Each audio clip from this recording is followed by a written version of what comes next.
Hello everybody, welcome back to Fanblade. On today's episode, I want to revisit something that's fairly close to my heart. If regular viewers will cast your mind back to the very first episode of the Buildathon series from earlier this year. I actually wanted an Epiphone EB0, but no one will sell me one because, I don't know, people just like them, they want to hang on to them. I tried one out, and I loved everything about it, just felt good, sounded dreadful though, so I'll stick a bridge pickup in it to give it a fighting chance. But I feel like that's going to be an instrument that I can gel with, and I'm going to have to make it from scratch because you can't go to the shop and buy one anymore, can you? And this is how it turned out, my short-scale, SG-inspired bass guitar. Absolutely brilliant. I've been using this thing at plenty of live gigs. It's done about 30 gigs so far. I can tell you, the experimental superglue finish on the neck, holding up absolutely brilliantly. No problems there at all. Definitely something you can do on a neck to fill in ash. I mean, there's a lot of grain here needed to be filled in, but that still feels just as nice as the day I made it. Now, an SG-inspired bass. What I really was looking for was an EB0, short scale, SG, only the one humbucker, and I had absolute massive amount of trouble finding it. But I finally found one. And here it is. It's genuinely, and this is going to surprise some people that I'm going to say this, but it's genuinely the worst bass ever designed. But there's so much you can do to fix them. They're all really, really simple problems. They're all really, really simple fixes. And let's face it, this is the Epiphone version. The Gibson version already has these problems sorted out. That's why you pay 4 times the price for it. Ooh. It's the Gibson police. They're coming to get me. Do your worst. Now let's look at this in a bit more detail. It's very dirty. There is a lot of crap in the bridge, there is a lot of crap in the pickup, and there's a lot of crap on the fingerboard and on the headstock as well. Essentially, the problems with this bass stem from the fact that it's unbalanced and it sounds bad. Everything else about them is brilliant. I love the look of a symmetrical body. I love the look of the pickup. I love the style of the thing. It's absolute classic, brilliant, wonderful. An SG guitar is a guitar that's been used by every guitarist. Every big-name guitarist has played an SG at some point. The SG bass, however, has not had quite such a reputation for being as good because it just isn't. That pickup sounds dreadful. Looks great, sounds dreadful.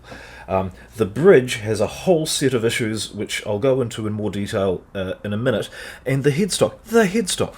Why, on a bass that's known to be neck heavy, would you still use the giant old tuners like that? There's absolutely no good reason for choosing this style of tuner. They're too heavy. I was in a music store earlier today actually buying some new strings for this one. I saw 3 Thunderbirds lined up. Now Thunderbirds are also notorious for being neck heavy. 2 were Epiphones, 1 was a Gibson. Now the Gibson had the smaller tuners. The Epiphones had the larger tuners, and as a consequence had a massively oversized headstock on a bass that's already neck heavy. I mean, why do they have to make the thing crap just to make the expensive one look better? It defies logic, but, you know, it is what it is. Commerce is what it is.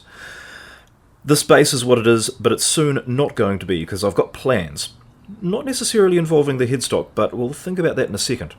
Now, the order of operations will be to strip it, clean it, reassemble it, put new strings on and set it up, and then we'll do some recordings for a sound comparison for later on after I've done the mods. The mods that I'm going to do to it are to stick in a bridge pickup. I want to upgrade the bridge, but I'm going to clean this one and see if we can make this one work, because these are not inherently bad bridges, but there's a few things you've got to know about how to set them up, so we'll see how this one behaves when we get to it. In the meantime though, it's disassembly time.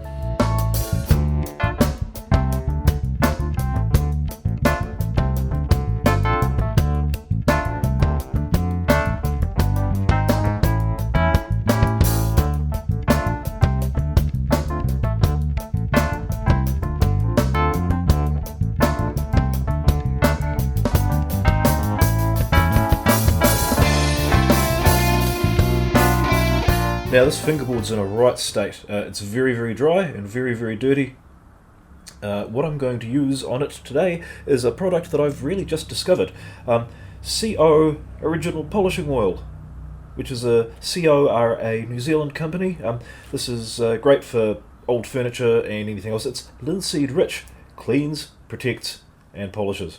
I'm actually going to do a video about various wood oils and things, comparisons with true oil and so on and so forth, so stay tuned for that one.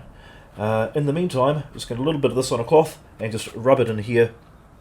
It should clean all of this right up. This stuff soaks into wood further than any oil I've ever found. It's just really, really good stuff. So if you can get it in your country, by all means do.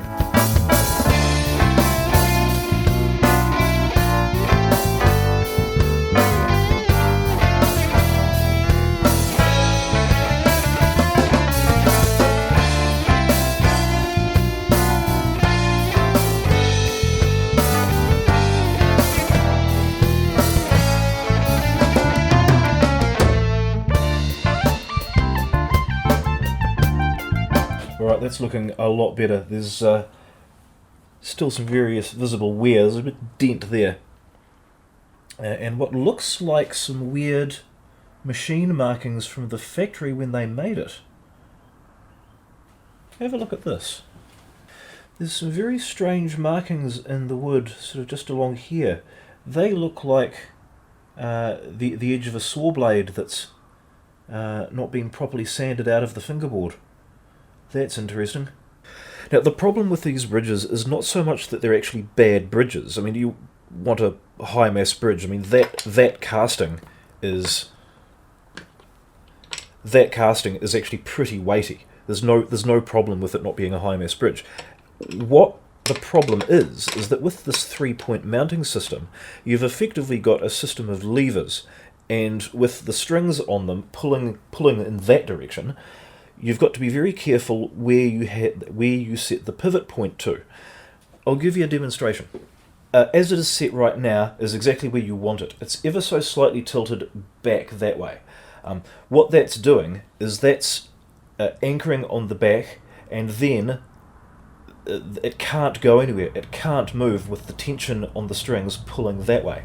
Now, if, let's say, it was leaning the other way, what happens is, let's say these two at the back have wound up higher because you were trying to get the strings to bounce properly with the neck, and then it's too high, so you lower the one in front, and suddenly the bridge is tilting forward slightly.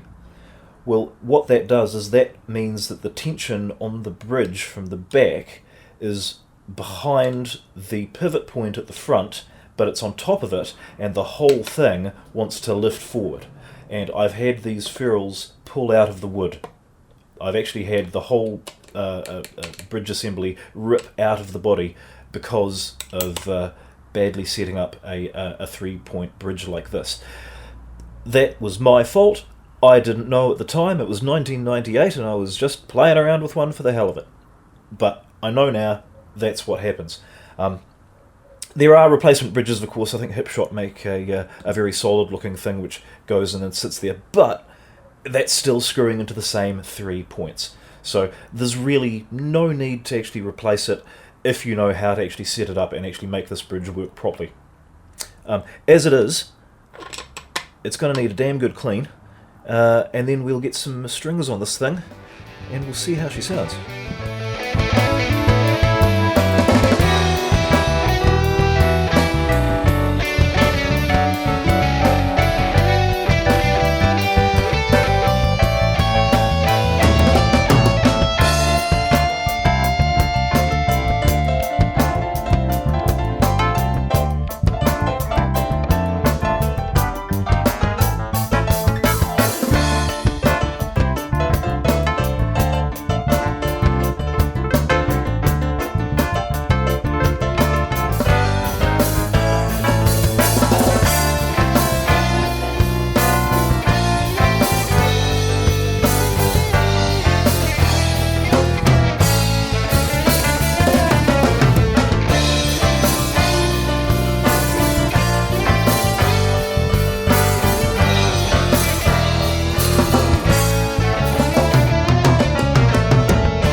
Okay, so that was a bit better than I was expecting, but it wasn't great. Most telling was the fact that the pickup is right on the 24th fret mark, which is, or maybe just a little bit behind it there, meaning that when you're playing the 5th fret harmonic, you don't get any sound out, because when you play the 5th fret harmonic, you get a dead spot on the 5th, the 12th, where the 24th would be, and of course the bridge. There's no movement, the string's not moving at that point, so no 5th fret tuning or harmonic tuning for this bass. Yet, what I'm going to do is stick in a pickup. This is actually a guitar pickup, it's a mini humbucker. Not that I can really say it's a guitar pickup because it's a magnet with some copper wrapped around it. If you put it on a bass, it's going to pick up bass frequencies and get plugged into a bass amp. It's a pickup. They're all just pickups. The only thing you really got to worry about is pole piece spacing, and this one's got blades running through it, so no problem there. And it'll fit just nicely, just about there. There is a modification I need to make to this. I need to pot it in epoxy, because at the moment it's not potted in anything, it's just a cheap knockoff. But they do sound good, and I do like them, and I will do that off camera. I've already done one of these on camera. There's a link just up in the corner there if you want to click on that and see my process for that.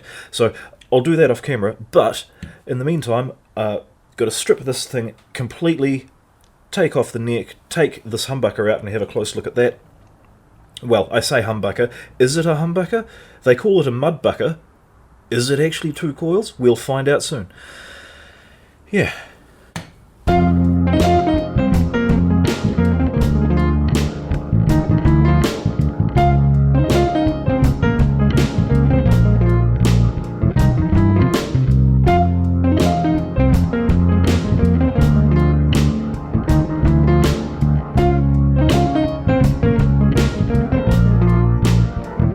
And we've got plywood. Not that that's really a problem. I was expecting that I thought they made these out of mahogany, but I suppose that was wishful thinking on my part. It's quite a nice route. The neck was very, very tight in there. No shim. Seems to be put together by people who care, which is nice. As far as plywood goes, I mean, plywood's not bad. Plywood doesn't have to necessarily be bad. It's made up of different types of wood, and sometimes you get very hard, heavy plywood. Sometimes you'll get very soft, light plywood. Don't build an instrument out of anything that's too soft and too light, is all I'm going to say. This appears to be sort of reasonable grade. Like, it's not bad, it's not brilliant, but it's average for what it is. So let's see what's under this pickup cover.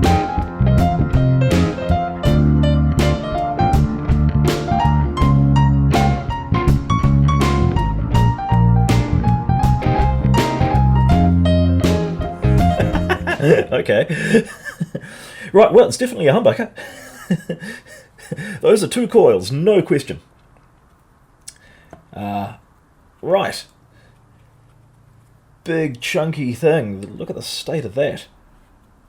Foam underneath it. Okay. Wow. There's no height adjustment on that, except for the pole pieces. Right. I'll get a multimeter on that and measure it later, but in the meantime I need to actually get it out. I will very carefully flip this over, and we'll take the controls off.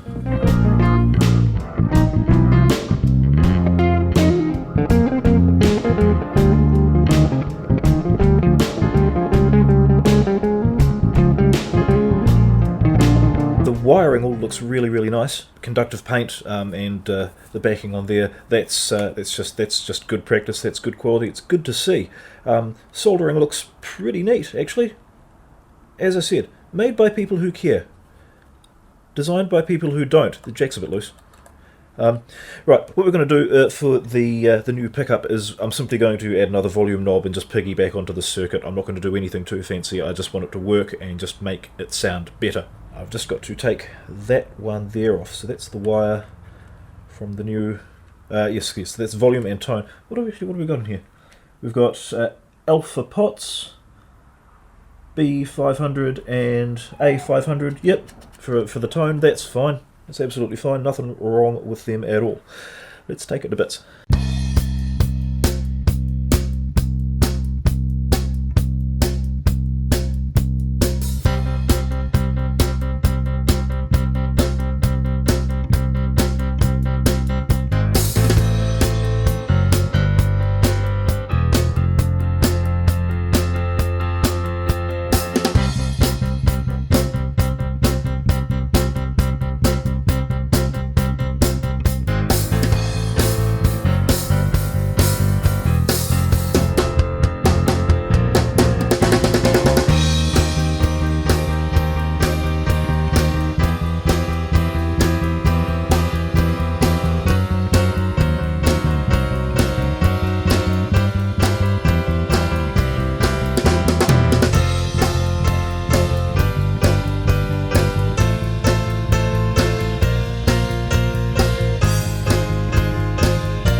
What's the word for when two rookie mistakes cancel each other out? Rookie mistake the first, hit it too hard, chipped the lacquer along that bottom edge there. That's, was kind of going to happen. I knew it was going to happen, but I just hit it too hard, and it happened, funnily enough. Rookie mistake the second is that I measured this out from the hole in the pickup surround, and the pickup, of course, fits perfectly in there, but the bottom of the pickup doesn't go all the way through because it flares out at the bottom. So, pickup won't go in that hole because it's too small. Well, luckily, I just need to take a little bit more off that edge. Fix my mistake.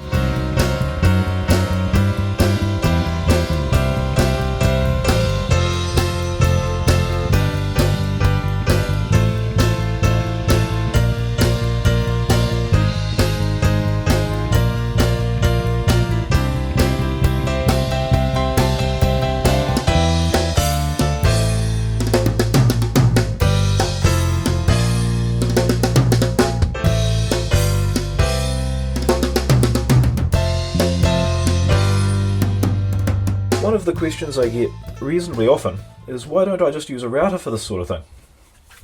And the answer is, it takes exactly the same amount of time, and it's louder and dangerouser, or words to that effect.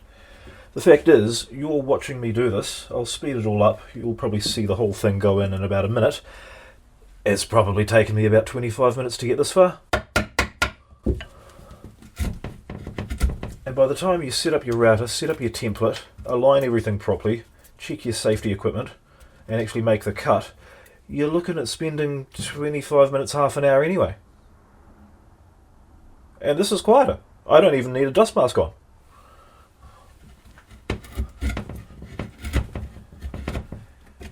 And there's something to be said for just carving out wood shavings. It's good fun.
what I've done is I have wired this pickup on that knob directly into this knob, which then of course has the tone across that. So effectively what I've got here is a master volume for that one, and then I've got a separate volume to turn that one up and down. So this is a cheat's way of getting what I actually want is a blend knob, a master volume, and a tone. But this gives me a kind of a master volume, and then I can blend in the bridge pickup with it. Aside from that, it's pretty much ready to go. I just got to put it together, and then we can see how it sounds.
Well, I'm going to call that a huge success. That sounds exactly the way I wanted it to. Worked perfectly. It would have been better to have a blend knob and a master volume, but I don't have any blend knobs. And this works fine. This works exactly the way I want it to. I'll be able to get the sounds that I want. Next we need to address the question of balance. Now, it was reasonably neck heavy before, but it wasn't too bad, if that can be said about being neck heavy. But I'm hoping that the added weight of that pickup will have redressed the balance, so to speak. Let's find out.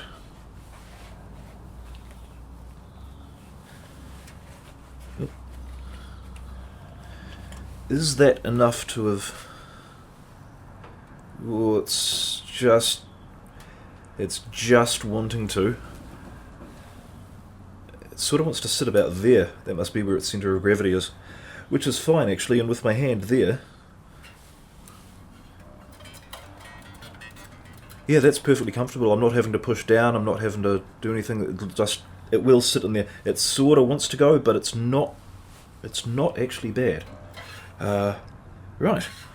Now, I have decided that I really, really like the chrome and red. In fact, I've even put a chrome truss rod cover on. So that's pretty much that. Good result. I'm happy with that. So yes, thank you very much for watching. Thank you very much for subscribing, and I'll see you real soon.